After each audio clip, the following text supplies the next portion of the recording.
What is up, everybody? It is Brent Abel here, webtennis.com. And today is, where are we today? Monday, November 16th, 2020, just about high noon here.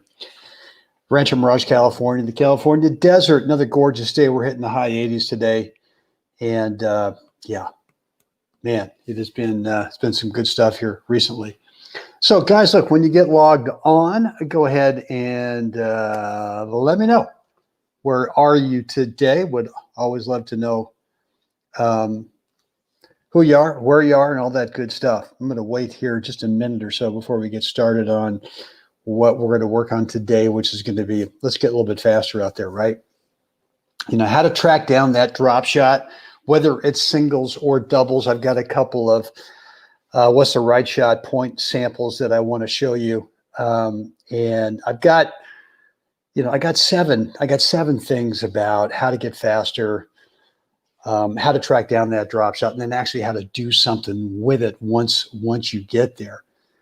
And so let's give it one more minute before we get rolling here, guys. Hope you had a great weekend so far. The weekend's over. What am I talking about? I hope you had a great weekend wherever you are. Got some tennis in.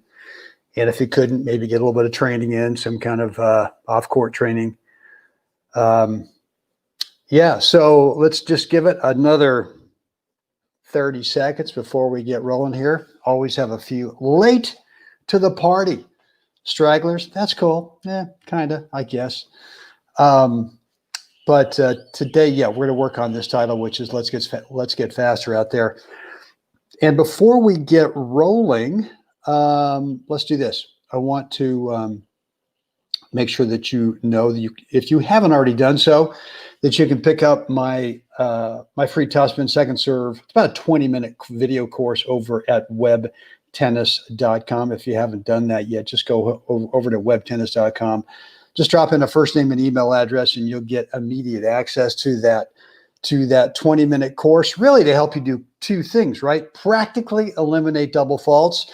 I could say, oh my gosh, you'll never double fault again. Well, that would be the classic online hype baloney. But we can certainly make it better to where it'd be a pretty rare thing that you would double fault, number one, but also to make sure that topspin second serve is going in such a way that it's not just sitting up there, right? Whether it's singles or doubles, it's just not sitting up there and giving your opponent any kind of advantage. So if you're struggling with your topspin second serve, man, here's the answer. Short to the point, no fluff, no BS, no garbage, about 20 minutes. And I'm going to show you what I think are some of the mistakes that we make as players on that topspin second serve, but and then of course how to fix them. So guys, let's do this today. Let's talk about this thing back up there. Let's talk about how we're going to get faster out there in the court. And one other thing at the end today, I'm going to show you. I'm going to give you the link where if you want to get a private 15-minute free coaching call with me, just a one-on-one session. I'm going to give you that link at the end of today's live broadcast. We're not going to spend too much time today on this, but yeah, I mean, if there's some part of your game, whether it's technique, whether it's strategy, whether it's tactics, mental, could be mental, could be physical, could be any part of your game that you really want to clean up. Maybe you just haven't quite figured out. You've been working on it for a while, and I might have the answer for you. So at the end of today, I'm going to give you that link where you can get signed up based on your schedule, what works best for you, a free private 15-minute coaching call with me. So until then, let's go through what I think are the ways that you can get faster in the court, and then what to do once you get there. What I'm going to do is I'm actually going to share my screen with a video, and I want to show you in both singles and doubles. Let me see if I can get this thing the way I want it. That's better right there. And so, yeah. So first thing is I want to make sure that in your ready position, And of course, now I've lost my video. Let me go back and get it. My apologies. I'm still getting used to StreamYard. And here it comes. Okay. So the first thing, okay, again, guys, hold on with me. Hold on for a second, because this is not working the way I want it to. I will get it back. Just one sec. My apologies. There it is. Okay, good. Okay, here we go. Hang in there with me. Yeah, I know. I'm still a rookie at this thing. Let's try this. So here it is. Number one is that I want you to be thinking about having soft hands in your ready position. Let me actually turn this volume down a little bit. And this is a singles point from a couple of years ago. Move the player out of the way. But in your ready position, right, where you don't know what you're about to get back from your opponent, like I don't know if I'm going to get a forehand or a backhand here, you've got to make sure that you've got soft hands, that you've got soft hands in your ready position. Because if you have strong hands, if you're grippy at all, you know what? It's not going to work. And you're just going to be slow off the mark. So make sure that you have got soft hands so that you can react. And here comes the dropper, right? And so let's kind of take this back. And I'm going to take it back from right about in here. And here it is. And again, soft hands, right? I don't know what's coming. If your hands are strong, you're going to be slow out of the starting blocks. And if you've ever watched sprinters, their hands are just kind of flopping around. They're not clenching. Yeah, you're holding a tennis racket, but you don't need to clench the racket to be able to, to sprint. So the more you clench, the more tension you create in your body. And so for right now, when I recognize this, it's going to be very, very soft hands. I don't need to be clenching the racket tightly, right? Let me see if I can make this work. And here we go. So number two, what I want you to be doing is running naturally. I mean, I could get into footwork here, right? I could say, oh, well, you got to have a jab step. You got to have a crossover step. Baloney. You take your unique method of running, whatever that is. And after you've recognized that you're going to get a dropper, is that you've got soft hands, which gets you out of the starting block sooner. Soft hands in terms of that grip tension. And now what I want you to be thinking about is a lot of players run with kind of holding, in the ready position, right? It's like when on a forehand, you turn and you keep both hands on the racket when you turn. In this case, you don't want to do that because that's not a natural running position. We don't run with our hands kind of together here. So what I want you to feel is that not only is your grip tension super soft, but you're running naturally, holding the racket in just your racket hand, right? So that you can get there as soon as possible. Let's go with this. Let's go with this next one, which is number three, is committing to your shot choice as soon as possible. So for me, I'm kind of sizing up where my opponent is. And most players, when they play a drop shot, they start to move in, right? Because if they don't, then they're going to be vulnerable to you getting there to their drop shot and you playing a little dropper back. Now, if someone moves in and I'm anticipating that my opponent is going to move in behind his drop shot here, because that's normally what he does. And that's normally what most players do, especially when they hit a really good drop shot like this. So I've already committed that, number one, I'm sort of going down the process of elimination. I'm not going to play a drop shot back because that would be feeding him, right? And now my choice is going to be, am I going to play it up the line? Am I going to play it at him, right? Try to tie up his stroke mechanics on playing the ball directly at him, or I'm going to take this thing and shove it cross court. And so I'm assuming, I'm I'm sort of assuming that the ball is going to be low when I get there, right? So when I'm moving up to the ball, I don't want my racket up. Like a lot of players I see, even if they're running with just one hand, it's like they've got the racket up like they might on a standard forehand ground stroke. And now at the last second, you have to start to drop it. And sometimes what happens is when you start to drop it, you start to telegraph, you start to tell your opponent what you're about to do. And so from this position here, you can't, and he can't tell where I'm going to play it. Could I play it up the line? Sure. Could I play it at him? Sure. If he stayed back, could I play a drop shot from here? I could. Or could I play this cross court? Right? And so I'm going to back this up a little bit. So coming out of the ready position, or I should say in the ready position, your hands are soft, right? You don't know what you're getting. So you want really soft hands in your ready position to get out of the blocks early, right? That's the first thing. Number two, run naturally. And again, not clenching on that racket. That's going to slow you down. But run naturally, holding the racket in just one hand, right? I like to keep the racket head down low, and that's sort of my natural running position. Rather than being up high, it's down low. And again, soft hands, because once you commit, and I've now committed to go cross court with this, once I've committed, there's not much backswing. In fact, that's it for backswing. And so I am going to take this thing cross court. But I realize if I'm going to take it cross court, I got to get a little racket speed on this. I can't just push it over there. I can't really just shove it because he could come out of his ready position and be able to I got to put a little zip on it.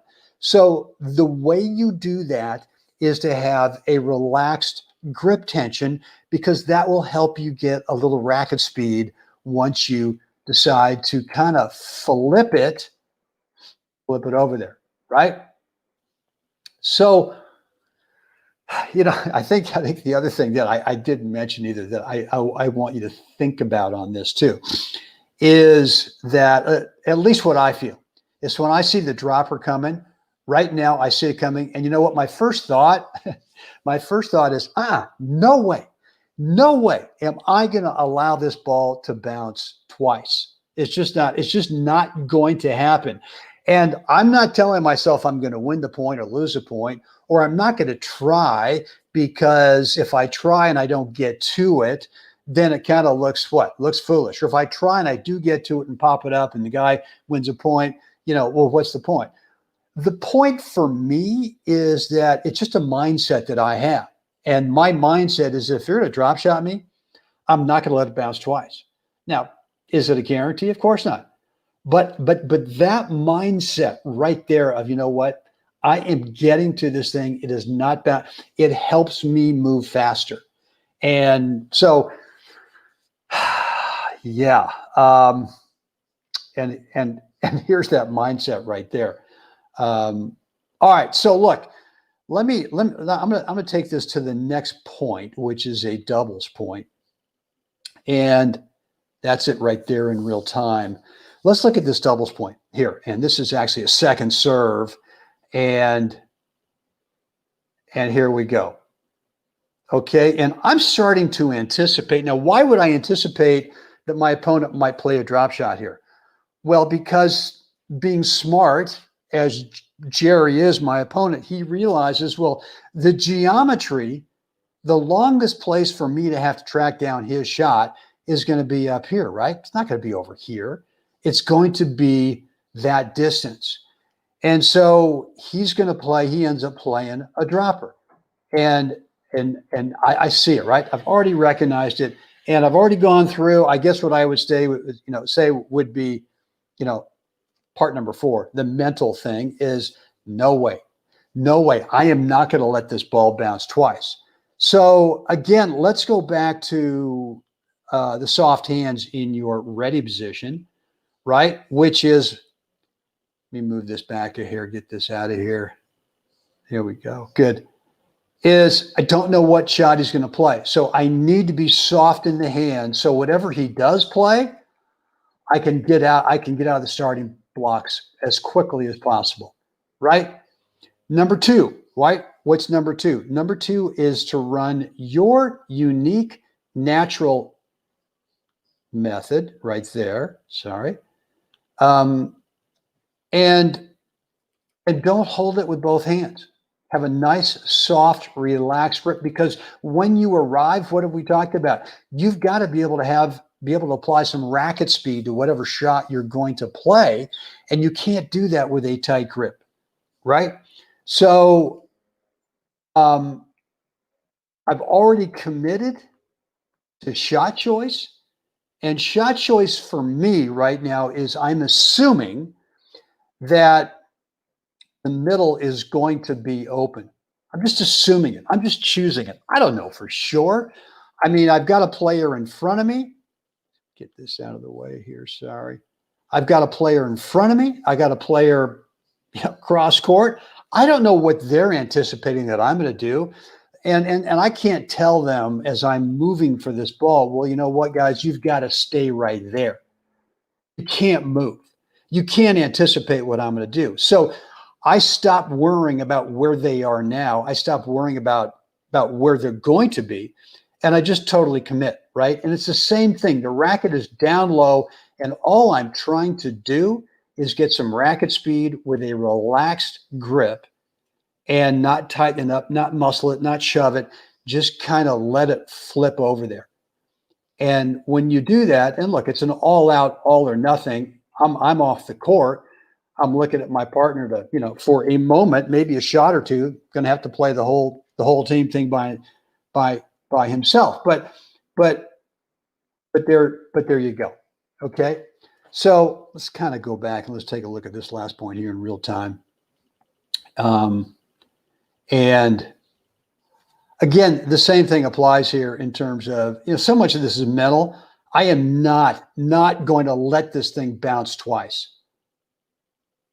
Okay, and there you have it. So let's talk about, and in fact, let me see if we've got any comments at all. We don't. That's fine. If you've got anything that's on your mind, let me know, and I will. I'll answer it. So for now, let me go back here to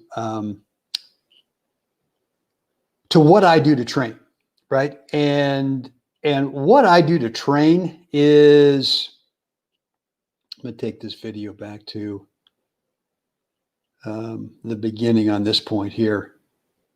I don't even know why I'm going back on this part here. But anyway, so look, I do sprints twice a week. I don't do many of them. I do 5 or 6. And what I will do is I will start on the back fence over here behind me where I am right now. Back fence. I get off to the side because what I'm going to do is I'm going to turn and look at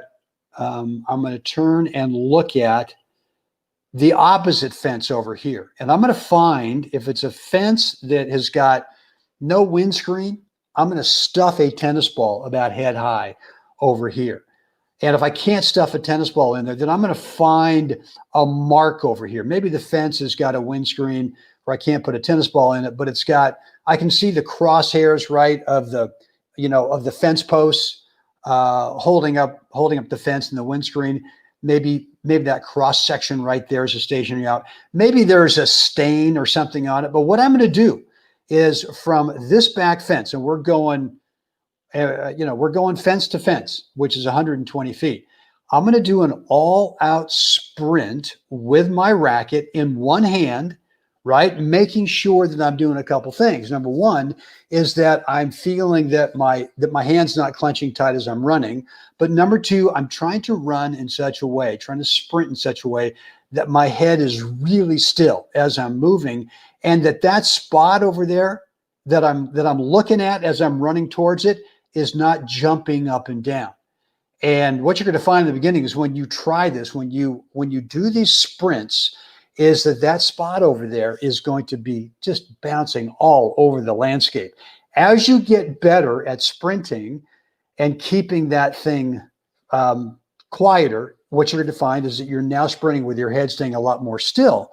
And what that means is is on this ball right here, where you are now sprinting for this drop shot. What's happening is, yeah, it's coming up next. It's coming up right here, okay? Is when you are sprinting for this ball, because you've been doing those training sprints of trying to keep your head super still as you're moving, is now what happens is you move in such a way that you make super clear visual contact with this ball. Because lots of times, I mean, guys are fast out there, guys and gals are fast, but they don't clearly see the tennis ball as they're moving. And a lot of players do this as well, is right as this ball comes off the racket with the drop shot, is that they go into the split step and they kind of freeze right here for a second, because they're trying to gauge the depth of that drop shot. And when you freeze for a moment there, trying to track down that drop shot, obviously you're half a step or maybe a step late getting to it. So the sprints really help me, and they will do the same for you in terms of right off the bat, right out of that starting block, you've made really great visual clarity with that tennis ball, and you're not distracted by the fact that your head's bobbing up and down and you don't really see the ball clearly. And so right about here, you can now start to choose. Maybe out of your periphery, you can see where your opponent is, but you've already committed. And I'll tell you, when you see the ball really well as you're moving up on the sprint, God, I mean, you're just going to be so much more confident and way more consistent with the execution of this shot. So I would do those sprints, 5 or 6 of them, 2 times a week, definitely with a tennis racket in your hand, and just feeling, how do you run with a racket in your hand, trying to keep everything soft and relaxing your grip tension, and really working on making sure that that spot on the opposite fence as you're sprinting is becoming less and less jumping around and more kind of calm. I hope that makes sense. So here's the other dose of reality here, is if you're carrying around any kind of extra weight, why would you? I mean, if you really, really want to become a better tennis player, we've talked about this the last week or so, you got to start in the kitchen. That's the fastest way to becoming better. And the kitchen really comprises of your diet, your supplements, and what kind of training, what kind of exercise you're doing that's specific to tennis. So, for me, with our diet, in fact, let me go back here. For me, with our diet, we actually changed our diet almost 3 years ago, primarily because I was having digestive issues every time I was eating red meat. We did a deep dive on some research with red meat, and we just decided, and look, I'm not preaching. I don't preach diet. Man, you do whatever you want to do. But for me, we gave up red meat. We gave up chicken. And over the last 2 years, 2018, 2019, even into the early part of 2020, had my best results far and away in terms of singles, in terms of doubles, more gold balls than I'd ever won before. Count now is 11 in both singles and doubles. I was chosen as playing captain of both the 2018, 2019 World Cup, USA World Cup team. Got ranked number 1 in the country, United States, for 2018 men's singles in my age group. And so it was, and there's no question, I didn't change my on-court training. I didn't change how much tennis I played. I just changed my diet, and I changed what I supplemented with.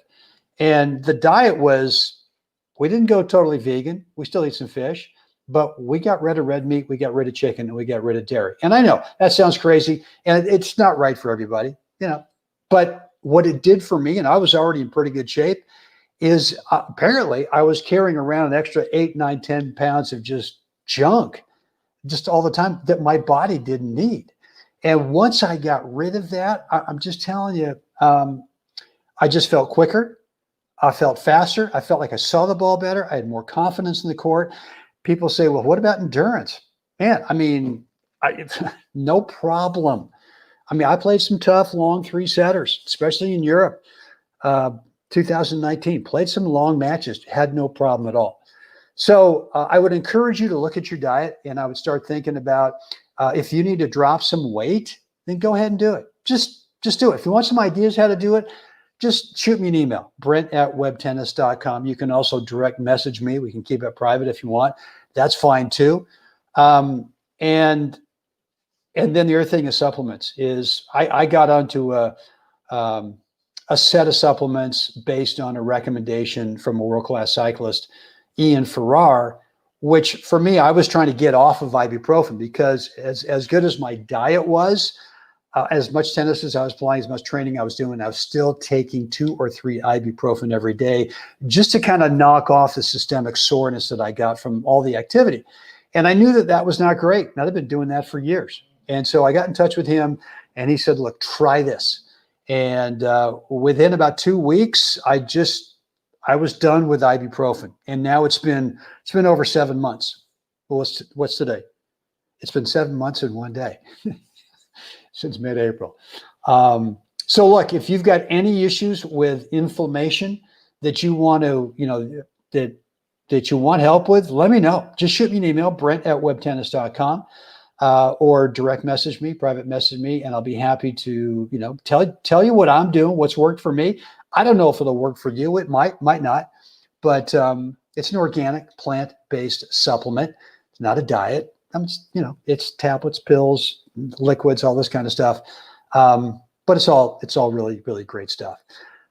So what else? Let's see. And then I think the final thing here is that when you do all this that we talked about, right? When you work on those things, you do some training and maybe you get a little bit lighter, a little bit faster.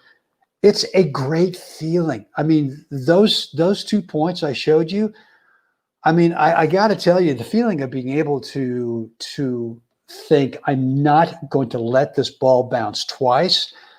Number one. Number two, to be able to get there and actually do something with the ball, because technique-wise, I'm doing the right stuff. And mostly technique-wise, it's just a relaxed grip so that you're faster. But that when you get there, you don't need a big technical swing because your grip is relaxed. You can actually generate some racket speed to whatever shot choice you've actually made. And just to win the point off that, it's just a great feeling. It's just a great feeling. So what else do I want to help you with here? I know what I told you at the end here. I would tell you how to get, let's see if this is good. There we go. So yeah, if you guys want a free on me, I'm happy to do this for you. Do it frequently. Free 15-minute private coaching call with me. I'm assuming that if you can look in the chat area, it should. Is that under banners or comments? Here we go. Well, the link should be there. And if it's not coming up, then just let me know. And I'll go ahead and send you the link so that you can choose a date and time that works best for you. And let's get on the phone. Maybe we'll do a private Zoom session, whatever you want to do. But one-on-one, just the two of us. Maybe if you've got a doubles partner, you want to get your doubles partner on, fine, we can do that as well. But whether it's technique, whether it's tactics, strategies, mental, physical, whatever it is, let's do a free 15-minute call. I'm not gonna try to sell you anything. Totally in the house. It's on me, and happy to offer that to you. Guys, any other comments? Let me know. And I think I'll stay on for another 30 seconds or so. But if not, as always, hope you enjoyed today's live broadcast of both YouTube and Facebook. As always, get out there today and help someone else have a spectacular day. Guys, we'll do this again soon. Thanks very much.